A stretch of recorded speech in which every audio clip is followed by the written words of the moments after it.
Donc effectivement, l'approche que nous souhaitions aborder au niveau du COPIL et avec le groupe de travail, c'est effectivement la place de la personne au sein même de notre colloque. Et donc, dans un premier temps, au nom du conseil d'administration, du COPIL et du groupe du travail, nous te remercions d'avoir accepté notre invitation au sein de notre sujet de débat aujourd'hui. Et avant d'entrer dans l'échange, pour les personnes qui ne connaissent pas dans la salle l'association Nous aussi, je souhaitais que Corinne puisse présenter l'association Nous aussi. Merci. Il a le droit de me tutoyer parce que j'ai donné mon accord. Hein. Moi, je le tutoie aussi, c'est important. Alors, je vais présenter mon asso. Donc, c'est Nous aussi. C'est une association d'autoreprésentants. C'est la seule en France d'autoreprésentants pour les personnes déficientes intellectuelles. Donc, il y a à peu près 37 délégations dans toute la France et à peu près 600 personnes. Alors, pourquoi avoir créé une association d'autoreprésentants ? Parce que déjà, ça nous semble normal que nous nous représentons nous-mêmes. Après tout, avant d'être des personnes déficientes intellectuelles, on est quand même des personnes à part entière. On a les mêmes droits, on a les droits de fonder une famille, de choisir le travail que nous voulons faire, les loisirs que nous voulons faire. On a le droit de se marier, ça j'ai déjà dit, mais c'est pas grave de le répéter. On a le droit de voter. En fait, on a les mêmes droits que tous les citoyens, puisqu'en plus, c'est quand même marqué dans la Convention internationale des droits des personnes handicapées. Et ça, c'est important de le savoir. Donc, c'est pour ces raisons qu'on a fondé cette association. Après, on est quand même des personnes déficientes intellectuelles, mais on s'est quand même raisonné. Donc, on se dit, c'est vrai qu'on a quand même des problèmes, donc il nous faut un soutien de personnes. Alors, un soutien, c'est quoi ? C'est pas une personne qui va prendre notre place, c'est une personne qui va nous aider à mieux comprendre les informations, à répéter si c'est nécessaire, à nous procurer des outils adaptés, comme le facile à lire, par exemple. Mais le choix final reste toujours le nôtre. Et c'est pas quelqu'un qui va prendre des décisions, quoi. Après, elle doit rester en retrait. Donc, voilà. Et moi, par contre, j'avais une question aussi par rapport aux organisateurs, parce que les tutelles et curatelles, c'est un sujet qui nous intéresse énormément, puisque au mois de novembre 2016, il y aura notre congrès Nous aussi, et ça fait partie d'une table ronde. Donc, je suis toujours contente de parler de ce sujet, mais je voulais savoir qu'est-ce qu'on fait de mon témoignage aujourd'hui. Si c'est juste pour témoigner ou si ça va en sortir quelque chose.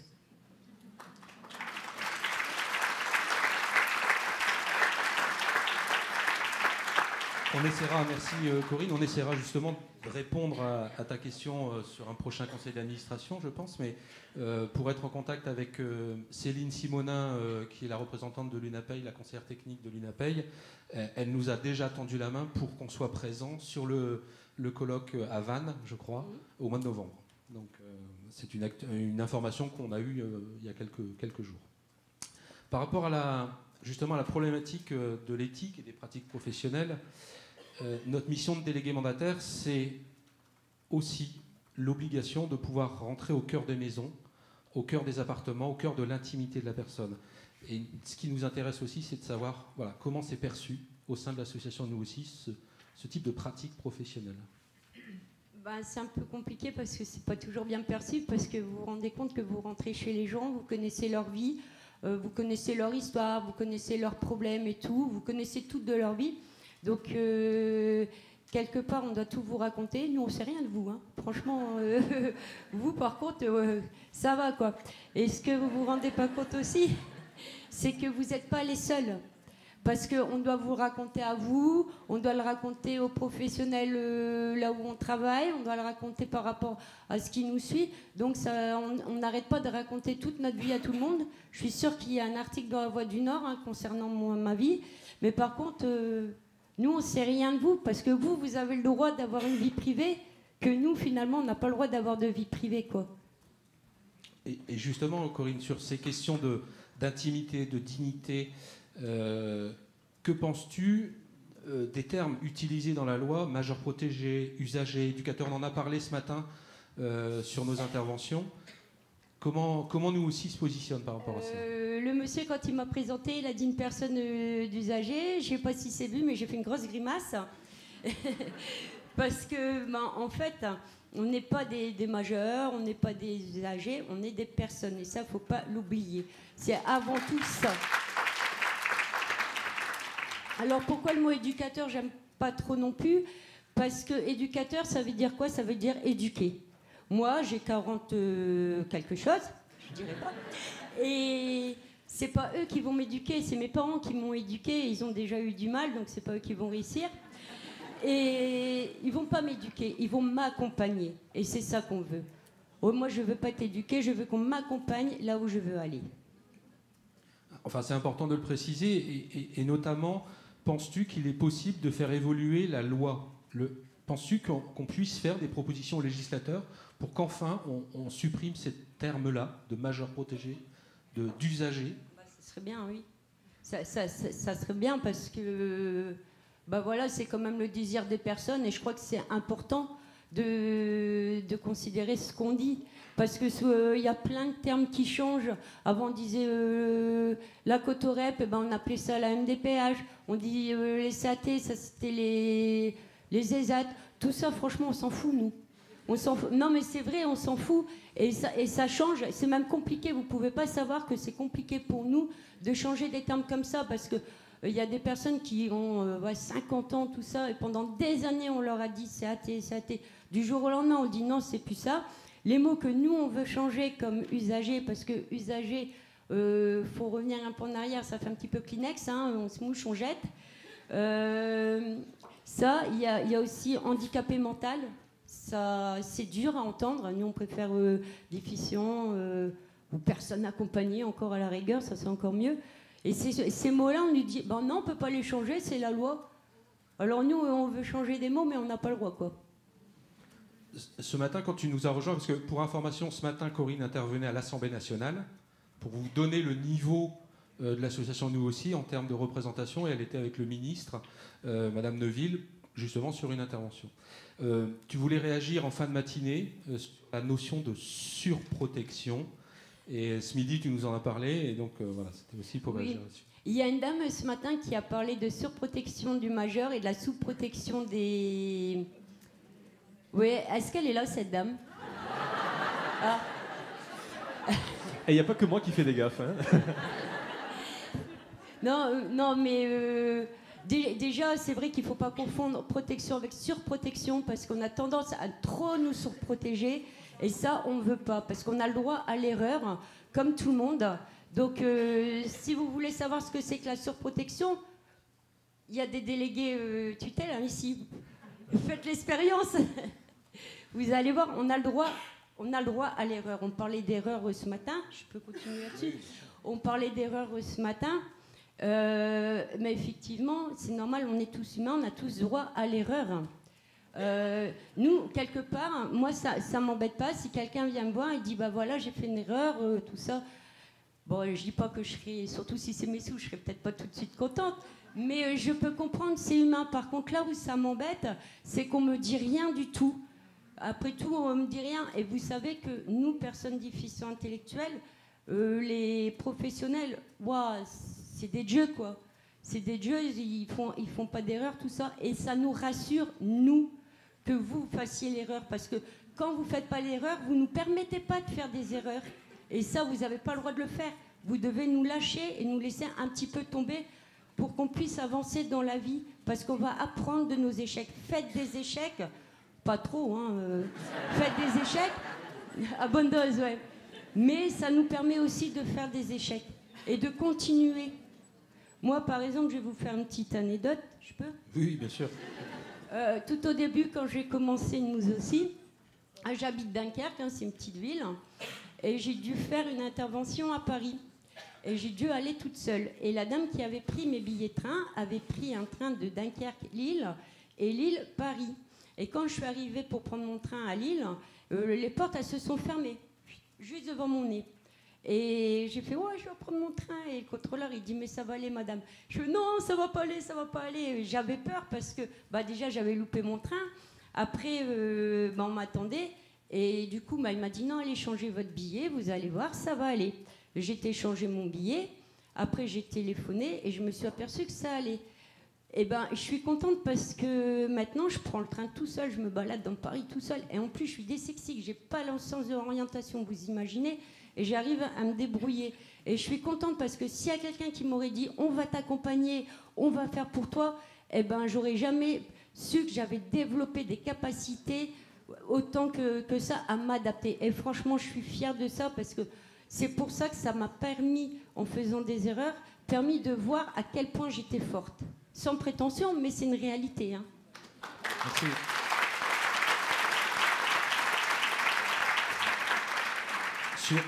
Sur la question du mandat de justice et des pratiques professionnelles, penses-tu que le délégué mandataire respecte les libertés individuelles, vos libertés individuelles? Par rapport à tout. Par exemple, tu évoquais le contexte qui, pour toi, te porte...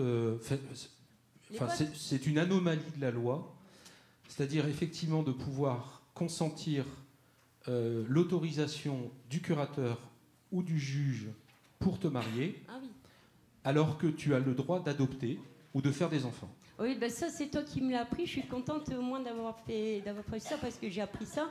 Qu'on a le droit d'adopter, on a le droit d'avoir des enfants. Par contre, pour se marier, il faut demander l'autorisation à tout le monde, quoi. Il faut demander l'autorisation au tuteur. Alors moi, je sais pas combien il y en a dans la salle qui sont mariés, mais j'aimerais bien savoir à qui vous avez demandé l'autorisation pour vous marier, quoi. Parce que ça, c'est pas juste. Surtout que le mariage, maintenant, je ne veux pas dire que c'est pas grand-chose, c'est important pour les gens qui se marient. Mais pour moi, il n'y a pas de différence entre quelqu'un qui se marie ou quelqu'un qui vit en concubinage ou qui vit pacsé. C'est pareil, donc je vois pas l'intérêt, quoi. La seule difficulté que nous avons dans notre métier, c'est effectivement la gestion des biens et la protection des biens. Et effectivement, dans le cadre d'un mariage ou d'un pax, nous sommes amenés à vérifier effectivement la protection des biens pour les personnes. Donc c'est pour ça que le législateur aussi a souhaité faire évoluer la loi dans ce cadre-là. Mais par contre, la liberté de pouvoir adopter, la liberté d'avoir des enfants, elle est toujours en respect de vos libertés individuelles. Ouais, enfin moi il y a quelque chose que je comprends pas. Je comprends très bien par rapport au bien, tout ça. Bon, il y a le contrat de mariage qui existe, mais je pense que cette question, elle est bonne pour tout le monde. Tout le monde, les gens qui se marient, ils ont un patrimoine, tout ça. Et la question, elle est la même pour tout le monde. C'est comme je dis, arrêtez de nous surprotéger. Expliquez-nous les choses. Au mois de novembre dernier, tu es intervenu sur un colloque également que nous avions dans notre région sur la participation des personnes accompagnées, et non plus majeures protégées. Tu vois, je fais attention aussi à ça. Sur le fait que... Et tu as interpellé des juges qui étaient dans la salle, Thierry Verrette pour certains, et Émilie Pecker, en disant, mais voilà, sur la notion du droit de vote, et qui te porte également, parce qu'effectivement, dans vos associations médico-sociales, on vous forme et on vous accompagne pour vous aider à voter, et cette notion de droit de vote, elle est importante pour vous au niveau de l'association, nous aussi. Elle est plus qu'importante, puisque c'est quand même marqué dans la Convention internationale des personnes handicapées, que toute personne a le droit de voter, même si elle est sous mesure de protection, elle a le droit de voter, elle a même le droit de se présenter. Donc il n'y a pas à débattre, à dire est-ce qu'ils peuvent ou est-ce qu'ils ne peuvent pas, on a le droit. Alors tant qu'on n'a pas... Il y a des gens qui ne vont pas voter, mais c'est leur choix.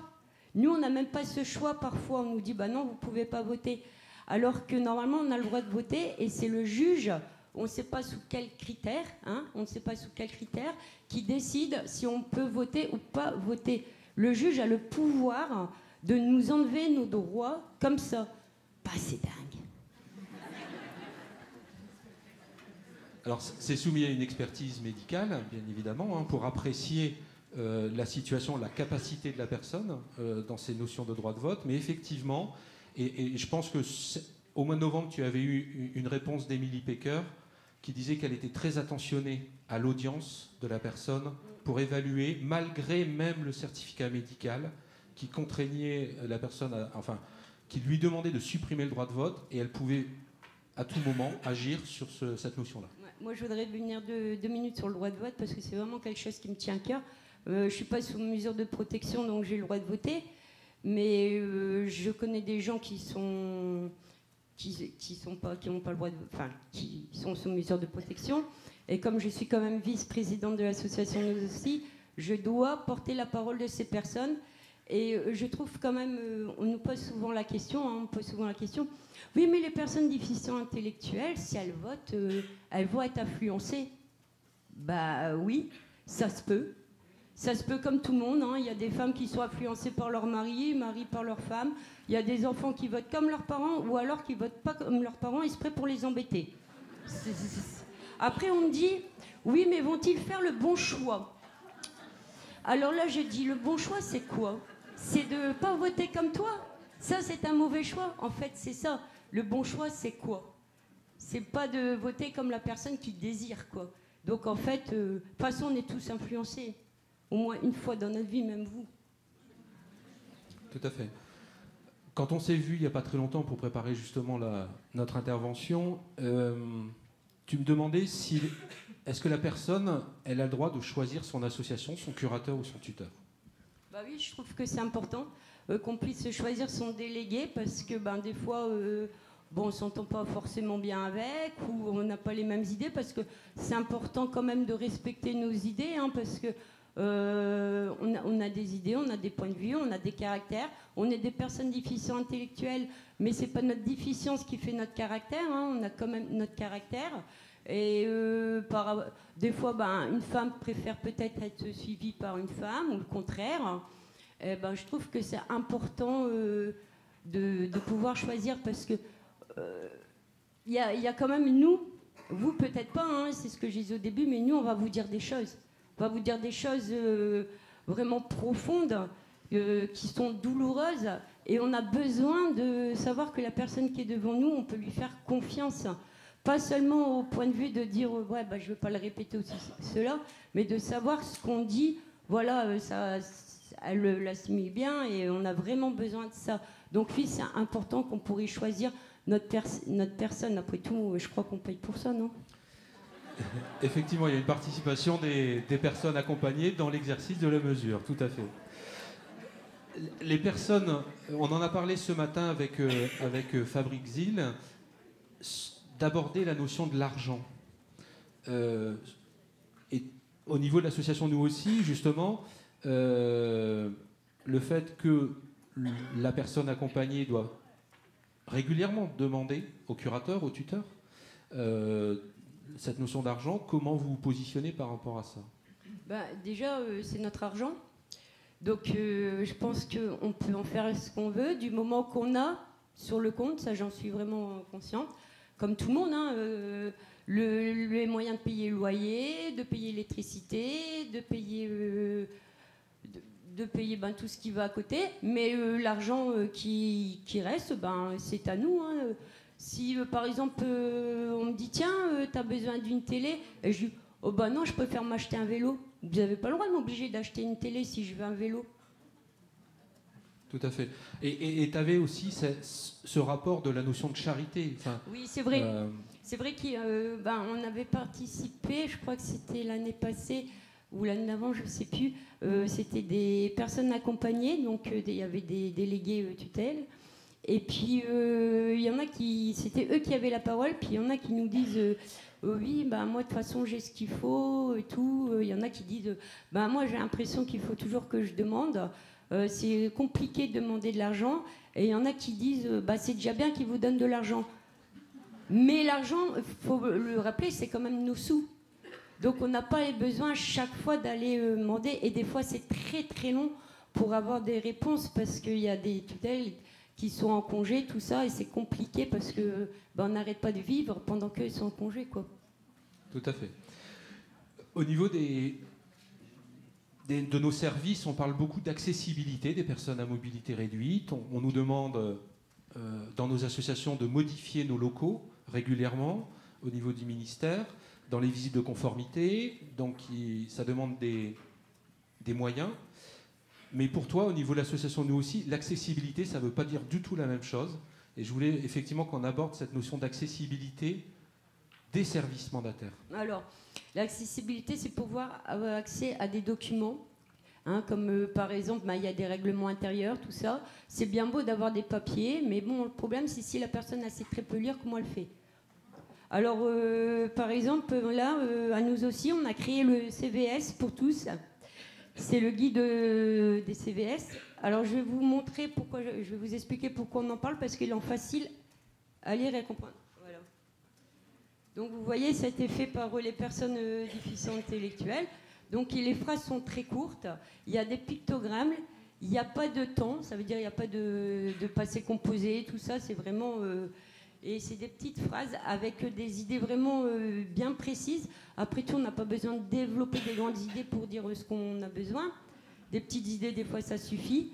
Donc, vous voyez, ça, c'est un outil important pour nous. Le facile à lire. C'est vraiment très important. Et en général, on a même fait avec l'Europe, on a travaillé sur l'accessibilité des votes en Europe, et on a fait une partie en facile à lire, une partie compliquée, qu'on a distribuée aux hommes politiques et tout. Et ben on s'est aperçu qu'eux, ils lisent jamais la partie compliquée, ils lisent toujours la partie facile à lire.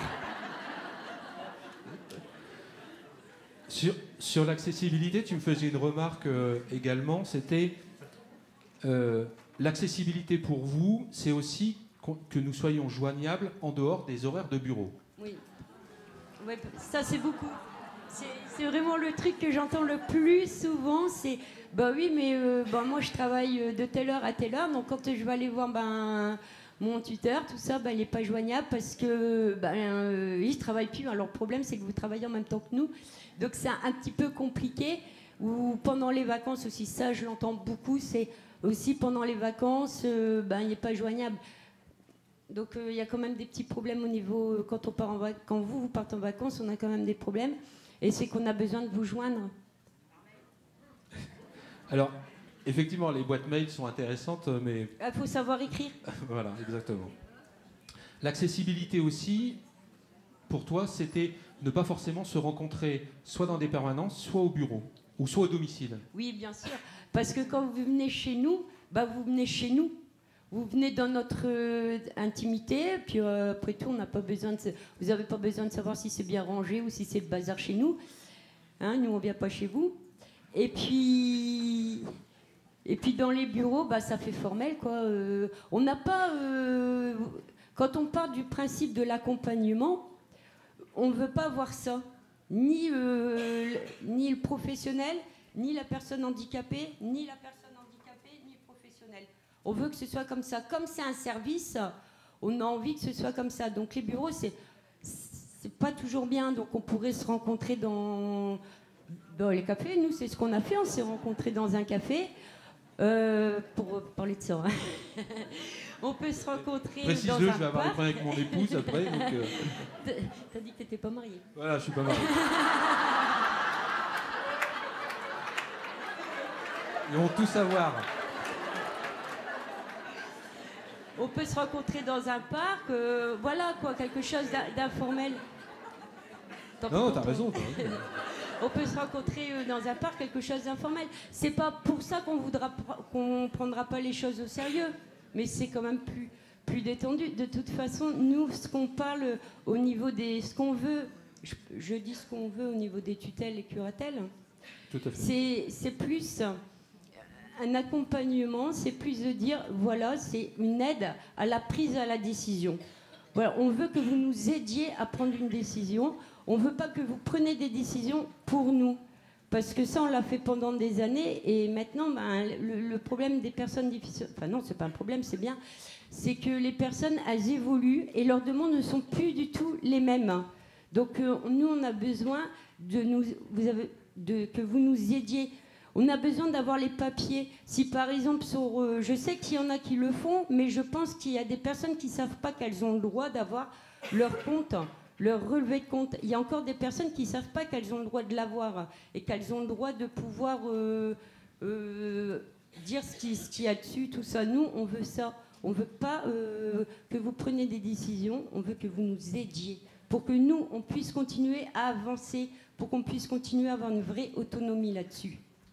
Justement, sur ces systèmes d'information, tu faisais beaucoup de remarques sur le fait que lors d'une audience, pour la mise en œuvre d'une mesure de protection, la personne va recevoir un recommandé à son domicile qui va statuer sur sa mesure de protection, sur le mandat, et qu'il y avait un grand manque d'informations.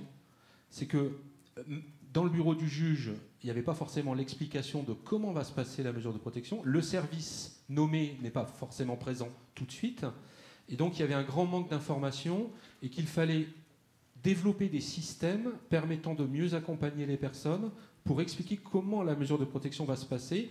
On en parlait ce matin parce qu'on ne dit pas tout au début. On ne dit pas qu'on va bloquer les comptes bancaires, etc. On essaye de rentrer au domicile, mais de pouvoir y revenir. Et ça, c'est notre métier premier. Mais le plus important pour toi, c'était de pouvoir créer l'embauche de personnes sous mesure de protection au sein même de nos services pour qu'il y ait des services conseils entre pairs. Oui, c'est ça, c'est l'entraide entre pairs. Parce que déjà, il faut que la personne qui arrive au bureau du juge, parce qu'il faut quand même voir, c'était Madame Péqueux, elle m'a dit, voilà, nous on a plein de dossiers, donc on n'a pas le temps d'expliquer. Sauf que nous, on n'est pas des dossiers, on n'est pas des criminels non plus, on est juste des gens qu'il faut protéger. Et quand on arrive dans le bureau du juge, des fois... quand on ne connaît pas, c'est pas facile. Il y a des gens qui sont très timides. C'est pas pour ça qu'ils ne savent pas s'exprimer. C'est qu'à ce moment-là, elles ne savent pas. Donc, il faut déjà pouvoir avoir quelqu'un avec eux, la personne qu'elle choisit. Il faut que c'est elle qui choisit, qui va l'aider à se représenter. Et la personne qui va parler pour elle, elle doit respecter sa parole, mais le juge doit savoir l'écouter. Il faut que le juge l'écoute et il ne faut pas que le juge dise non, elle ne sait pas parler, elle ne sait pas s'exprimer, donc pas sous jugement. Non, c'est son choix à elle de se faire présenter. Après, je pense que c'est important l'entraide entre les pairs. Donc moi j'ai une petite anecdote.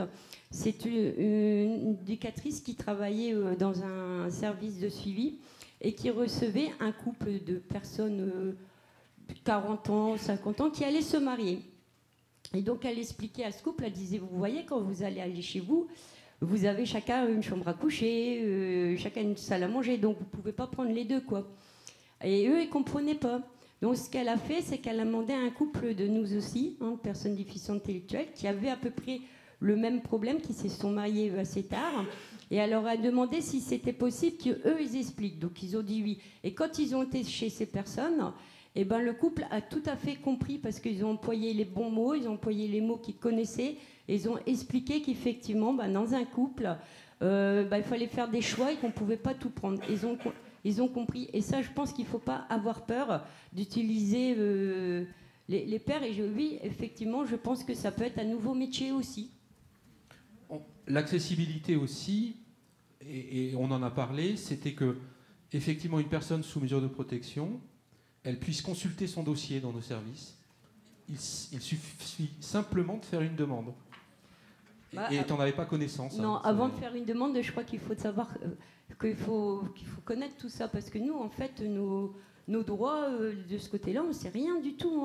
Je ne sais pas si vous en parlez avec les personnes que vous accompagnez, mais c'est important de leur dire ce qu'ils ont le droit de faire ou pas. Parce que les dossiers, franchement, on ne savait pas, quoi.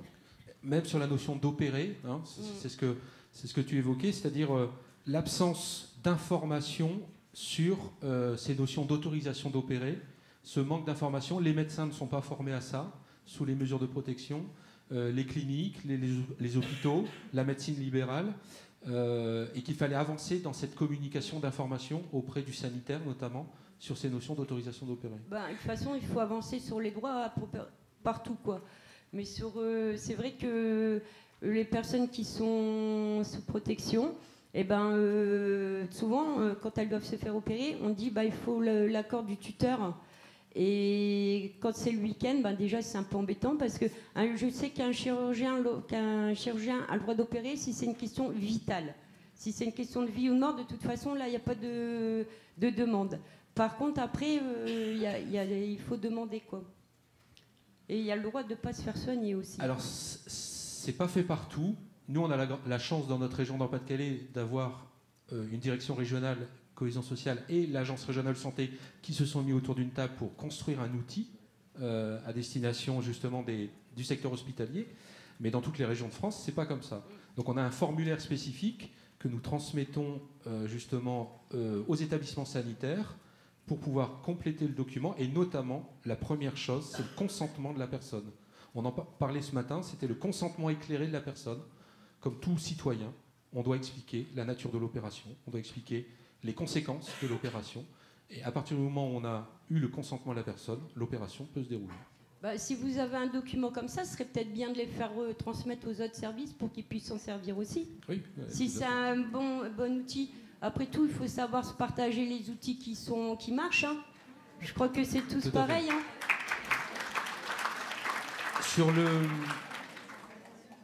Au niveau de on va arriver au niveau du temps, on a un petit peu dépassé, Ange. Si la FNAT